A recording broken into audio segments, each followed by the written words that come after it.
Bismillahirrahmanirrahim. Assalamualaikum warahmatullahi ta'ala wabarakatuh. Alhamdulillah Rabbil alamin.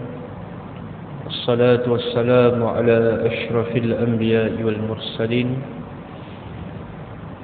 Sayyidina Muhammadin wa ala alihi wa sahbihi ajma'in. سبحانك لا علم لنا إلا ما علمتنا إنك أنت العليم الحكيم ولا حول ولا قوة إلا بالله العلي العظيم رب اشرح لي صدري ويسر لي أمري واحلل عقدة من لساني يفقه قولي أما بعد.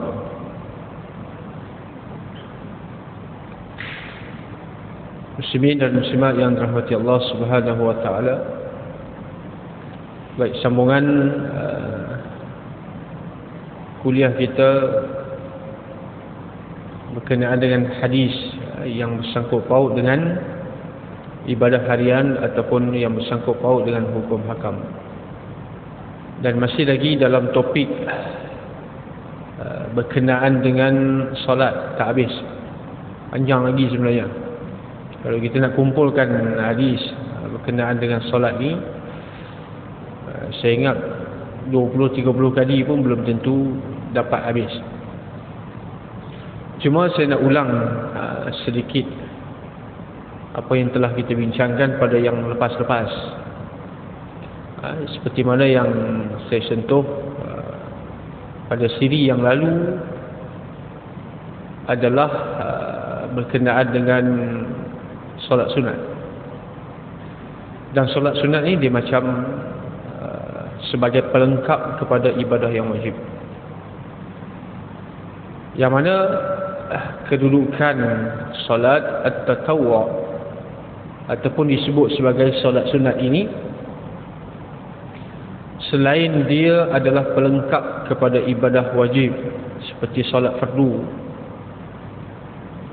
dia juga adalah perkara yang disukai oleh Allah Subhanahu wa taala, kerana dalam hadis kursi Allah menyebutkan, baginda telah meriwayatkan satu hadis dipanggil hadis kursi. Wa ma yataqarrabu ilayya 'abdun bin nawafil hatta uhibbah. Tidak ada mana-mana hamba yang mendekatkan diri kepada aku dengan amalan-amalan sunat sehingga aku mengasihi, aku menyukai hamba tersebut. Yani selain daripada dia pelengkap kepada ibadah wajib, dia juga adalah sebagai taqarrub, mendekatkan diri kepada Allah Subhanahu wa taala. Ibadah wajib seperti solat fardu disunatkan untuk kita lakukan secara berjamaah. Ini perlu kita tahu. Disunatkan kita melakukan secara berjamaah dengan apa jua sekalipun cara, kalau boleh lakukan dengan cara berjamaah walaupun dengan seorang imam, seorang makmum. Paling kurang tidak disyaratkan makmum untuk berjamaah adalah dia mengetahui isi hati ataupun dia mengetahui niat imam. Maka daripada sini hukumnya adalah sunat apabila sembahyang antara imam dan makmum itu yang muafakat, yang sama. Imam sembahyang zuhur, saya sembahyang zuhur. Tapi kalau imam sembahyang asar, saya nak sembahyang zuhur juga boleh. Walaupun imam sembahyang asar, saya tahu dia nak sembahyang asar, tapi saya niat nak qada zuhur, dan saya tak nak qada itu dengan bersendirian. Ini sebenarnya kita boleh dapat pahala berjemaah walaupun solat itu solat yang diqada, yang diganti. Bagaimana yang demikian boleh dapat pahala jemaah? Dengan kita mengikut seseorang yang sedang solat. Dia solat sunat lah, tak apa. Walaupun dia sedang solat sunat, kita nak solat wajib juga boleh mengikuti orang yang sedang solat sunat. Sebagai contoh, apabila saya terlepas berjemaah maghrib, kemudian ada lagi seorang yang sedang solat ba'diyah, maka saya pergi ke belakang sebelah kanan, lalu takbiratul ihram, maka saya ikut dia. Saya tahu dia solat sunat, saya tahu. Jadi adakah menjadi satu kesalahan? Adakah menjadi hukumnya makruh? Tidak. Disebut sebagai khilaful aula, tetapi tidak sampai kepada tahap makruh. Ini bermaksud perbezaan antara solat imam dan makmum tidak menjadi satu isu, bahkan tidak menjadi satu kesalahan. Bukan semestinya kena tahu imam sembahyang apa baru nak ikut. Imam sembahyang maghrib tak boleh ikut, kita nak sembahyang lain. Boleh. Sebab itu kalau ada peluang untuk menggantikan solat ataupun mengqadakan solat, maka boleh qada dalam keadaan berjamaah, walaupun seorang imam, seorang makmum. Ini diambil daripada peristiwa yang berlaku kepada Nabi SAW. Bukan sekadar solat berjamaah, siap azan dan iqamat lagi. Baginda musafir sampai di satu tempat, kemudian beristirahat kerana terlalu penat berjalan di waktu malam. Maka rehat di satu tempat bersama dengan para sahabat, satu rombongan. Akhirnya mereka tidur, sedar waktu subuh dah habis. Sedar tu waktu subuh dah habis, termasuk dah Nabi SAW terlepas, tak sedar. Dia bukan satu kesalahan, tak sedar. Tak sedar bukan satu kesalahan. Kemudian apa yang diperintahkan oleh baginda Nabi adalah baginda panggil Bilal, suruh mengumandangkan azan. Nak sembahyang qada ni, nak sembahyang qada subuh. Sunat azan lagi ke? Sunat azan dan juga sunat iqamah. Kemudian apabila dah selesai azan, iqamah, kemudian baginda serta sahabat solat subuh berjamaah. Semua niat qada. Jadi di sini kita boleh faham bahawasanya sembahyang qada juga boleh dilakukan secara berjamaah. Jangan malu, jangan segan untuk berjamaah. Macam mana jangan malu, jangan segan? Ada ke orang malu? Ada. Malu ini terbukti apabila kita bukan di masjid. Apabila kita keluar musafir, singgah di satu tempat, hentian rehat, masuk surau. Bila tiba di surau, ada orang sembahyang. Kemudian ada lagi seorang masuk, dia pun sembahyang seorang. Orang yang ketiga masuk, dia pun sembahyang seorang. Yang keempat, dia pun sembahyang seorang. Kita tunggu bila nak ada jemaah ni? Kalau tak ada yang mula, kita takkan mulakan. Betul? Segan, malu untuk berjemaah. Kalau ditanya kenapa untuk tidak solat berjemaah, kenapa begitu senang untuk dapat itu, untuk dapat pahala berjemaah itu senang. Duduk di sebelah dia, takbiratul ihram, dia nak sembahyang apa pun tak kisah. Walaupun perbezaan antara solat imam dan solat makmum tidak menjadi satu isu. Sekurang-kurangnya seorang imam, seorang makmum, itu paling minimum. Tapi makin banyak jemaah, makin afdal. Makin ramai bilangan jemaah, makin baik. Jadi tidak menjadi satu kesalahan. Nak kata ada urusan nak cepat, tak cepat juga kan. Jadi ini antara benda, bukan tak tahu. Saya sebut berulang kali, isunya bukan tak tahu. Adakah orang yang tidak mengikut ataupun tidak berjemaah itu dia tak tahu fadilat jemaah? Tahu. Sembang, nipu je kalau kata tak tahu. Semua tahu fadilat jemaah lebih. Tapi kenapa tak dapatkan yang lebih? Sebab benda tak nampak. Itu satu benda. Sebab benda yang tak nampak. Cuba nampak. Kalau dia solat berjemaah, dia nampak pahala dia 20 trilion. Kalau dia solat seorang diri, nampak pahala dia 1. Dan benda itu nampak, sudah tentu dia akan solat berjemaah. Isu bukan tak tahu, bukan tak faham, bukan tak erti, tetapi tidak ada kesedaran dan tidak ada keyakinan. Itu isu dia. dalam apa jua perkara, sembahyang sunat sekalipun, sembahyang berjemaah, sembahyang sunat, puasa sunat, sedekah sunat, apa sahaja amal yang kita buat, bukan isu kita tak tahu. Sebab benda ini adalah benda yang paling asas. Orang tahu sunat ini maksudnya buat dapat pahala, tinggal tidak berdosa. Tapi kenapa tidak buat? Adakah sebab tak tahu? Bukan. Tahu saja tidak bermaksud seorang itu dia akan buat. Sebab itu kalau kita belajar, tahu saja tak cukup. Dia perlu ada satu elemen lain. Apa dia? Ada kesedaran, ada keyakinan, baru dia akan rebut. Kalau tahu saja, kalau kenal saja, Yahudi lebih kenal Nabi lagi. Orang Yahudi lebih kenal Nabi berbanding anak mereka sendiri. Tahu kata itu adalah Nabi, tahu itu adalah Rasulullah, kenal itu adalah Rasulullah, tapi kenal saja tidak cukup. Kenapa? Karena mereka tidak ada keyakinan, karena mereka tidak ada kesedaran. Ya'rifunahu kama ya'rifuna abna'ahum.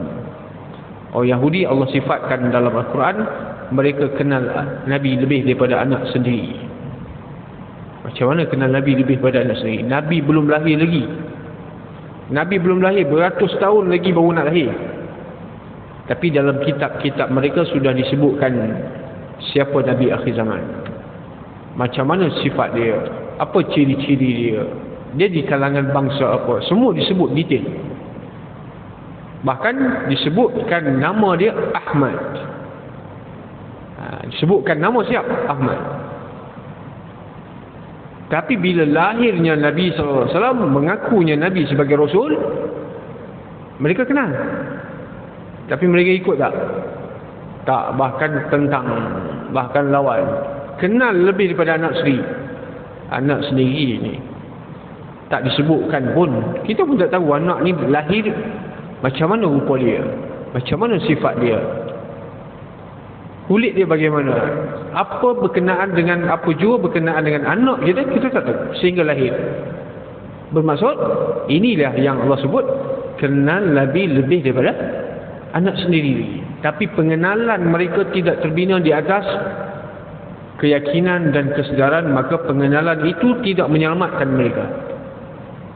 Pengetahuan tentang Nabi tidak menyelamatkan mereka daripada azab. Sama bahkan lebih teruk lagi. Sebab apa? Tahu tapi tak ikut. Sama juga macam orang dalam bab hukum, dia tahu hukum tapi dia tak buat.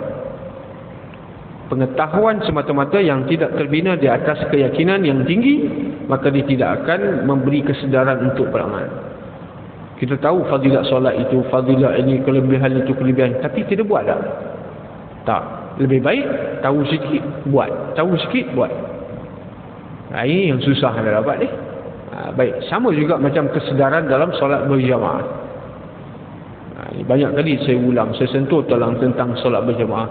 Kalau dapat buat seboleh mungkin. Yahudi, munafik, seperti yang disebut oleh Nabi sallallahu alaihi wasallam, asqalus salati 'alal munafiqin salatu subhi wa salatul isya. Law ya'lamuna ma fihima la atawhuma walau habwan. Salat yang berat dilaksanakan oleh orang munafik adalah subuh dan isya. Kenapa berat dilaksanakan oleh orang munafik? Para syurahul hadis, para ulama-ulama yang telah menghuraikan maksud hadis itu, kenapa Nabi spesifikkan subuh dan isya? Kenapa solat lain tidak? Apa yang ada pada subuh dan isya sehingga berat untuk orang munafik datang ke masjid? Zaman Nabi, dulu zaman Nabi tidak ada lampu begini, jadi waktu subuh gelap. Ini antara yang dihurai oleh ulama. Waktu subuh gelap, waktu isyak gelap. Jadi bila mereka datang ke masjid, orang tak nampak mereka datang, orang tak tahu mereka datang. Jadi bila orang tak tahu dan tak nampak mereka datang ke masjid, rugi lah kami datang, orang tak tengok. Rugilah kami datang tapi orang tak cam muka kami datang masjid. Baik tak boleh datang. Itu mereka nak datang ke masjid kerana nak tunjuk dekat orang. Yura'unan nas. untuk memperlihatkan kepada jemaah yang lain bahawa mereka datang ke masjid. Tapi bila gelap, orang tak nampak, tak payah datang. Mereka datang, mereka melakukan amal bukan lillahi ta'ala, tetapi mereka beramal adalah kerana nak pamerkan kepada khalayak ramai yang mereka itu beribadat. Sebab tu Nabi spesifikkan subuh dan isyak, kerana gelap. Dan kerana faktor yang kedua adalah kerana subuh ni sedap tidur. Sedap tidur, nak bangun tu perlu ada mujahadah, nak kena lawan. Nak kena lawan nafsu untuk bangun pada waktu subuh. Jadi kita kena ada kesedaran baik daripada sudut jemaah dan apa jua solat sekalipun. Baik, kemudian solat sunat yang saya sebutkan, solat sunat kita dah bincang rawatib, yang mana yang muakkad, yang mana tidak muakkad. Kemudian ada lagi satu yang lebih tinggi daripada rawatib. Lebih tinggi daripada rawatib, maksudnya dia berada pada ranking yang pertama sekali. Solat sunat yang berada pada ranking yang pertama, tetapi dianggap oleh sebahagian, segelintir daripada kita adalah sebagai benda yang remeh, macam tak ada apa. Iaitu solat witir. Solat witir dalam kategori solat-solat sunat, witir ini berada pada ranking teratas, nombor 1. Rawatib ini baru nombor 2. Rawatib ini ba'diyah qabliyah ni nombor 2. Yang berada pada tanggal ataupun tempat yang pertama adalah rawatib. Sehingga kan kepentingan witir, sehingga kan ada khilaf di kalangan ulama, perbezaan pandangan di kalangan ulama tentang kedudukan dan status witir terhadap individu yang bergelar muslim. Perbezaan dari sudut apa? Di sunat ataupun wajib. Seperti yang kita maklum, mazhab Syafi'i mengatakan bahawa witir adalah sunat muakkad, buat dapat pahala besar, banyak kelebihan dia. Tetapi Hanafi ataupun ulama yang bermazhab Hanafi, mereka meletakkan kedudukan witir itu adalah pada kategori wajib. Maksudnya kena buat, tak buat berdosa. Kerana bersandarkan kepada hadis Nabi SAW, al-witru haqqun ala kulli muslimin. Dalam hadis Nabi kata, witir adalah hak bagi tiap-tiap seorang individu muslim. Maka mereka telah mentafsirkan, mereka telah huraikan dan dimasukkan hak itu adalah wajib. Maka sebahagian besar, majoriti mengatakan bahawa dia tidak sampai kepada tahap wajib, tetapi dia berada pada kedudukan sunat muakkadah yang sangat dituntut. Bererti baginda Nabi SAW tidak pernah meninggalkan. Itu bila kita nak faham sunat muakkad. Bila sebut sunat, maka perkara tersebut ada kala Nabi buat, ada kala Nabi tinggal. Tetapi bila sebut sunat muakkad, Nabi buat. Bahkan Nabi tekankan supaya buat. Cuma penekanan itu serius ataupun tidak. Kalau penekanan itu serius, maka dia dipanggil sebagai wajib. Kalau penekanan itu tidak terlalu serius, maka dia turun kepada sunat muakkad. Itu cara dia untuk kita memahami apakah perbezaan antara sunat dan juga sunat muakkadah, apa perbezaan antara sunat muakkad dengan wajib. Jadi ada sebahagian yang mengatakan wajib, mereka semayang 1 hari 1 malam 6 waktu lah. 6. Cuma kedudukan dia yang dikatakan sebagai wajib, mereka ada dalil. Yang mengatakan sebagai sunat, mereka juga ada asar, ada dalil. Seperti mana dalam hadis yang telah dikatakan oleh Ali bin Abi Talib. Maksudnya dia adalah perkataan sahabat Nabi, iaitu Ali mengatakan al-witru laisa bihatmin. Ali bin Abi Talib radhiyallahu anhu meriwayatkan al-witru laisa bihatmin, dia bukan satu ketetapan, maksudnya bukan kewajipan. Ini yang dipakai ataupun yang diambil oleh ulama bermazhab Syafi'i. Baik, Allah Subhanahu wa taala juga suka kepada witir. Seperti mana dalam hadis Nabi SAW menyebutkan bahawa witir itu adalah ganjil. Nabi sebut apa? Awtiru ya ahlal Quran fa inna Allah witrun yuhibbul witra. Dalam hadis Ibnu Khuzaimah, Nabi SAW menyebutkan awtiru ya ahlal Quran. Orang yang ahli Quran ni dia dituntut untuk melaksanakan witir. Ahli Quran ni orang selalu baca Quran. Fa inna Allah witrun yuhibbul witra. Kerana Allah itu witir. Kerana Allah itu ganjil. Witir itu maksud ganjil. Ganjil ni satu. Kerana Allah itu ganjil, yuhibbul witra. Allah Subhanahu wa taala suka orang yang melakukan salat witir. Bukan Allah suka orang yang buat witir ni maksud dia ganjil dari sudut bilangan. 1, 3, 5 itu dipanggil ganjil dari sudut bilangan. Bila kata Allah suka akan witir, bukan Allah suka benda ganjil. Bukan Allah suka orang buat benda-benda pelik. Tetapi Allah menyukai orang yang melakukan melakukan solat witir. Cuma dari sudut dia tidaklah dianggap sebagai qat'i. Ini kita masuk sikit dalam perbahasan usul fiqh. Dia tidak dipanggil sebagai perkara yang qat'i. Qat'i ini tidak boleh ada khilaf.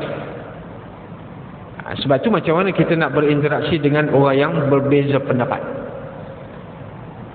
Apabila perkara tersebut dianggap sebagai khilaf ataupun perkara yang ada perselisihan, maka benda tersebut berada dalam kategori disebut sebagai zanni, bukan benda qat'i. Apa beza? Apa maksud qat'i dan zanni? Qat'i ini maksudnya ijma'. Riwayat yang datang adalah riwayat yang mutawatir. Kalau zanni, maka inilah yang berlaku khilaf. Ada yang kata wajib, ada yang kata sunat, ada yang kata baca kunut subuh, ada yang kata tidak baca kunut subuh. Maka itu adalah perkara yang disebut sebagai zanni. Itu dia punya term dia. Kemudian waktu dilaksanakan witir, selalunya witir ni dia famous bulan Ramadan dia. Dia famous bulan Ramadan. Maksudnya dia masyhur. Orang lebih mengenali witir ini dalam bulan Ramadan. Tetapi adakah baginda melakukan witir hanya bulan Ramadan? Tak. Hari-hari, tiap-tiap malam. Itu yang dimaksudkan sunnah muakkad. Nabi tak tinggal. Cuma kedudukan dia yang kita dah faham, kita dah bahas, iaitu sunnah muakkad. Waktu pelaksanaan solat ini adalah selepas isyak. Kita kena faham, selepas isyak, selepas solat isyak, dua benda yang berbeza. Selepas isyak dengan selepas solat isyak adalah dua perkara yang berbeza. Macam mana perkara yang berbeza? Orang dah azan isyak, jemaah dah solat di masjid, habis. Saya belum lagi solat isyak. Saya boleh buat witir ataupun tidak? Tak boleh. Dah isyak lah. Isyak itu dikirakan atas individu. Selepas isyak itu adalah dikira atas individu. Maksudnya dia dah solat isyak belum? Kalau dia belum solat isyak, maka dia tak boleh buat. Sama macam tarawih. Tapi kita tengok orang sembahyang tarawih ni, ada kala yang isyak tak sembahyang. Ini biasalah. Semangat dia lebih kan. Oh, isyak tarawih ni dianggap tarawih tu lebih daripada fardu isyak lagi. Sehingga kan isyak tak sembahyang tarawih. Sembahyang tarawih itu tidak sah. Tak dapat pahala tarawih. Walaupun dia cakap lepas ni nak buat isyak, lepas tarawih nak buat isyak, tak boleh. Kamu dah tukar kan. Maksudnya masuk waktu setelah kita selesai solat fardu isyak, bukan orang lain. Macam tu juga asar. Contoh asar, bila kata tidak boleh solat sunat selepas asar. Apa maksud tidak boleh solat sunat selepas asar? Adakah dikirakan dengan jemaah di masjid ataupun dikirakan dengan diri kita? Sebagai contoh, jemaah dah solat di masjid, dah habis. Kemudian saya nak solat sunat, boleh tak? Saya belum lagi solat asar, saya nak buat qabliyah, boleh ataupun tidak? Saya belum solat asar, Maksudnya bagi saya sebelum. Kalau dikirakan dengan jemaah yang dah solat di masjid, itu dipanggil selepas. Saya pun solat 2 rakaat, Allahu Akbar. Lepas tu orang marah, tak boleh solat lepas asar, solat sunat. Saya kata, apa hal pula? Saya belum solat asar lagi. Maksudnya sebelum lah, bukan selepas. Selepas tu bagi awak, sebab awak ada solat. Itu dipanggil solat. Itu dikira dari sudut apa? Selepas dan sebelum tu adalah dinilai dari sudut individu. Jangan kita nilaikan dengan apa? Masjid dah solat asar, maka tak boleh solat sunat. Dia ada solat sunat yang boleh apa jua waktu sekalipun. Sunat yang ada sebab. Sunat yang berwaktu tak boleh, tetapi sunat yang ada sebab. Macam mana sunat ada sebab? Kita dah solat asar berjemaah di masjid. Tiba-tiba ada jenazah masuk. Nak solat jenazah ni. Ada orang pula kata tak boleh solat sunat lepas asar. Habis jenazah tu biar macam tu je. Jenazah, kita solat jenazah tu solat yang bersebab ataupun yang berwaktu. Bersebab. Sebab ada jenazah, bukan waktu. Waktu tu macam qabliyah, ba'diyah, tarawih, itu dia panggil yang ada waktu. Yang kata tak boleh solat pada selepas subuh, selepas asar, matahari atas tegak, sebelum masuk waktu maghrib, masuk senja. Yang kata tak boleh, larangan itu adalah solat selain daripada solat qada, selain daripada solat sunat yang mempunyai sebab. Saya masuk masjid, kebetulan saya masuk tu waktu matahari tengah atas kepala. Saya pun solat sunat tahiyatul masjid. Boleh tak? Boleh. Saya masuk masjid selepas orang habis solat asar, saya pun solat sunat tahiyatul masjid. Boleh. Sebab masuk masjid. Saya dah sebut sebelum ni, tahiyatul masjid boleh dilakukan berulang kali. Dengan berulang dia masuk masjid. Sebagai contoh, dia masuk masjid, dia terus duduk. Lepas tu dia tanya, tak solat tahiyatul masjid, lupa. Nakkan fadilat tahiyatul masjid. Dia bangun, dia buat solat tahiyatul masjid, tak boleh. Waktu dah habis. Bagaimana dia nak dapatkan? Dia keluar, dia masuk balik. Dia keluar, dia masuk balik. Mudah ya. Cuma kata nak buat amal ni senang kan. Dia keluar, dia masuk balik, jangan duduk dulu, solat. Allahu Akbar. Ini solat yang mempunyai sebab berulang-ulang kali masuk masjid, maka disunatkan dia berulang-ulang buat tahiyatul masjid. Tahiyatul masjid selain daripada Masjidil Haram lah. Masjidil Haram tidak ada tahiyatul masjid. Bermaksud apabila saya masuk Masjidil Haram di Mekah, Allahu Akbar, habis selesai solat, ada orang tanya, solat apa tu? Tahiyatul masjid. Tidak ada tahiyatul masjid di Masjidil Haram. Habis nak kena buat apa? Gantikan dengan tawaf. Gantikan dengan tawaf, kudum dia bagi. Tawaf masuk dalam Masjidil Haram. Kerana Kaabah terletak di dalam kawasan masjid. Maka tidak ada tahiyatul masjid. Kalau orang buat juga, maksudnya dia tak tahu. Dia tak tahu tentang. Tapi kalau solat qabliyah, itu tak isu. Solat qabliyah ataupun ba'diyah. Waktu pelaksanaan witir, saya sebut tadi apa? Selepas kita solat isyak. Pukul berapa solat isyak? Pukul 2 pagi. Baik, tentang solat isyak ni pun ada perselisihan. Saya nak sebut sikit lah. Waktu solat isyak muktamad dalam mazhab Syafi'i, sehingga sebelum terbit fajar shadiq. Bermaksud selagi tak subuh, selagi itu masih solat, boleh solat isyak. Tapi ada pandangan yang kedua dalam mazhab Syafi'i juga. Dalam mazhab Syafi'i, waktu solat isyak itu habis 1/3 malam. Bermaksud pukul 3 pagi dah habis isyak. 1/3 malam. Inilah yang dipegang oleh golongan Wahabi. Saya sebut Wahabi. Dia kata waktu solat isyak habis 1/3 malam. Dia pakai satu hadis. Tapi Imam Nawawi telah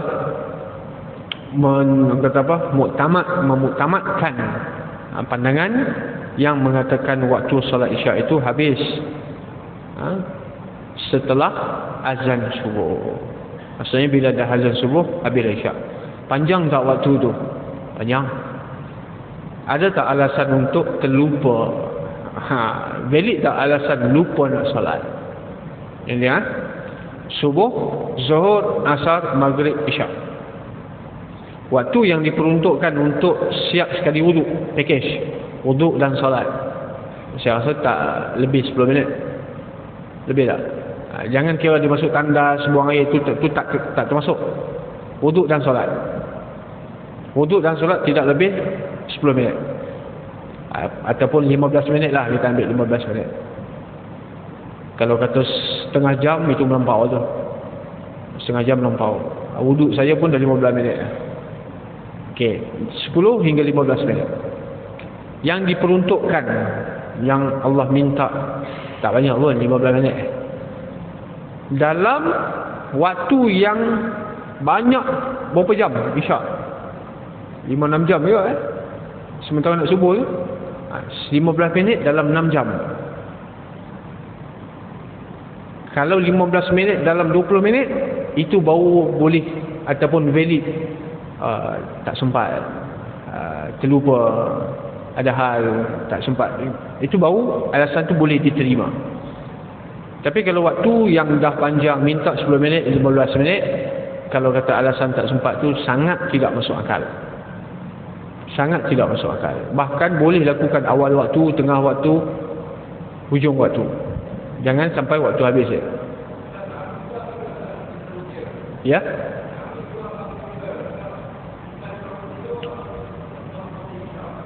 Okey. Nabi SAW melakukan solat witir ini waktu bila? Waktu last kali. Last kali bermaksud apa dia? Solat tahajud 1/3 malam. Kemudian Nabi SAW melakukan witir last kali. Witir ini adalah solat penutup. Karena dalam hadis Nabi sebut ij'alu akhir salatikum witrun. Itu hadis. Nabi kata jadikan penutup solat kamu pada malam itu adalah witir. Tapi kalau ditutup dengan solat lain, tidak menjadi masalah. Macam mana? Ini berlaku ketika tarawih. Tarawih kita buat siap-siap witir. Lepas tu dalam ada niat nak bangun tengah malam. Bila niat bangun tengah malam, solat apa? Solat tahajud ke, solat taubat ke, tak kira, solat apapun. Lepas tu sunat lagi tak buat witir? Tak boleh lah. Tak boleh, ini dengan maksud makruh, bukan haram. Karena dalam hadis Nabi sebut la witrani fi lailatin. Tidak ada dua witir pada satu malam. Maksudnya tidak ada dua witir pada malam yang sama. Malam yang sama tidak boleh berulang dua kali witir. Tetapi solat fardu boleh, banyak kali pun boleh. Cuma jangan sunat dengan lebih 3 kali ya. Sebagai contoh, isyak saya solat 2 kali, zuhur saya solat 2 kali, maghrib saya solat 2 kali. Sebab apa saya solat 2 kali? Dia rasa tak berapa nak puas lah. Ada sikap tak puas. Ataupun tadi solat isyak kali yang pertama tadi seorang, kemudian ada tetamu datang rumah pun belum solat isyak lagi, sekali lah. Saya tadi solat seorang, ni saya nak solat sekali lagi lah. Sunat, afdal solat 2 kali, tapi jangan lebih daripada 3 kali. Sebab berpandukan hadis yang mana saya pernah cerita sebelum ni, Muaz bin Jabal, dia solat isyak 2 kali setiap hari. Solat yang pertama di masjid Nabi kerana nak dapat fadilat. Solat yang kedua kerana pikul tanggungjawab jadi imam di kampung dia. Maka setiap hari dia akan bergegas balik untuk solat isyak di kampung dia pula. Jadi isu tentang waktu bila Nabi buat adalah di akhir malam. Maksudnya lepas daripada tahajud, baginda akan tutup dengan witir, seperti mana dalam hadis ya. Baik, isu tentang rakaat, ada kala Nabi buat 3, ada kala Nabi buat 5, dan ada kala baginda melakukan 11. Paling minimum 1, tapi 1 Nabi tak pernah buat. Nabi tak pernah buat 1. Walaupun boleh, 1 itu dianggap sebagai paling kurang minimum. Nak belajar-belajar, try nak solat sunat witir, buat 1 dulu boleh. Kalau orang baru nak berjinak, nak buat solat witir, buat satu. Tapi kalau dia rasa dia boleh sikit, upgrade sikit, dia buat 3. Dia buat 5, buat 7. Tapi 7 ni Nabi dalam riwayat hadis tidak disebutkan Nabi buat 7. Cuma disebutkan ada kala Nabi buat 5 dan 3 dan juga 11. Ini menunjukkan bilangan ini pilihan, bukan satu ketetapan nak buat waktu bila, nak buat berapa rakaat terpulang. Tapi mesti kena angka yang ganjil. Angka yang ganjil. Nanti kita akan sentuh tentang kaifiat ataupun cara pelaksanaan. Baik, ij'alu akhir salatikum minal lail witrun, ya. Okey, berkenaan dengan kaifiat bentuk pelaksanaan. Dia ada 2 kaifiat ataupun 2 cara pelaksanaan. Yang pertama, 1 salam, yang kedua 2 salam. Macam mana 1 salam? 1 salam dia solat, contoh dia nak solat 3 rakaat. Ataupun dia nak solat 5 rakaat, ataupun dia nak solat 11 rakaat. Daripada awal sampai habis sambung, dia panggil wasal tanpa salam. Salam rakaat yang ke-11. Ataupun yang kedua, dia buat secara wasal, sambung 2 kali. 2 kali macam mana? Dia buat 10, 2, 4, 6, 8, 10 bagi salam. Lepas tu dia buat 1 last, takbiratul ihram, buat 1 bagi salam. 2. Yang ketiga macam yang kita buat, apa dia? 2 bagi salam, 2 bagi salam, 2 bagi salam, sampailah yang pertama last kali 1. Ini kalau dia buat 11 lah. Kalau dia buat 1 ni paling senang lah. Betul, 1 paling senang. Tak sampai 5 minit pun. Baik. Itu adalah waktu dan juga kaifiat. Sehingga dimakruhkan melakukan sebanyak 2 kali berulang kali. Jadi kalau dia dah ada niat untuk melakukan solat witir ataupun untuk bangun tengah malam melakukan solat tahajud, maka jangan buat witir dulu. Dia buat last. Tapi kalau dia kata aku memang takkan bangun dah, kalau tak buat siap-siap memang takkan bangun dah, maka dia buat siap-siap. Jadi saya ada kenal satu orang, dia umur dah 60 lebih. Sebab saya kuliah di situ. Ini saya nak cerita sikit. Saya berkuliah di situ, umur dia sekitar 60-an. Setiap hari dia akan solat. Lepas isyak dia tak balik rumah dulu. Dia last kali balik surau. Dia yang tutup pagar, tutup lampu. Sebab dia solat 11 rakaat witir. Hari-hari macam tu. Hari-hari macam tu. Saya tanya jemaah macam tu ke hari-hari? Dia konsisten buat begitu dah berpuluh tahun lah. Bukan baru setahun 2 tahun, dah berpuluh tahun dia buat macam tu. Umur sekitar 60 lebih. Jadi dia konsisten. Saya kata, oh kalah lah, surrender lah kita. Malu lah orang muda lah. Orang muda malu lah dengan nak kata saya pun tak boleh buat macam tu. Maksudnya dia ada kesungguhan, dia ada keyakinan, dia nak benda tu. Ni isu dia orang nak, ya. Kalau orang tak nak, dia cakap lah apa pun dia tak buat. Bagi tahulah pahala sekian-sekian, fadilat sekian-sekian, masuk kanan kiri keluar. Dia takkan rebut ataupun dia takkan lakukan perkara-perkara yang sunat. Baik, kemudian bacaan, dari sudut bacaan tidak ada bacaan yang khusus. Tidak ada bacaan yang khusus. Cuma disebutkan sunat apabila kita nak solat. Rakaat yang pertama kita baca surah Al-Ikhlas, dan setelah baca surah Al-Ikhlas, rakaat yang kedua kita disunatkan baca surah Al-Falaq ataupun An-Nas. Ini anjuran, bukan wajib. Tak, bukan wajib. Habis nak baca surah lain, terpulang lah. Kalau nak baca Al-Baqarah pun terpulang juga. Tak ada jadi masalah. Cuma yang mudah untuk kita, ya. Jangan baca yang payah. Iqra'u ma tayassara ma'aka minal Qur'an. Dalam hadis Nabi sebut, baca ayat yang mudah untuk kamu. Jangan hiraukan orang lain. Nanti dia nak baca yang payah, rosak makna, salah bacaan. Itu kan susah.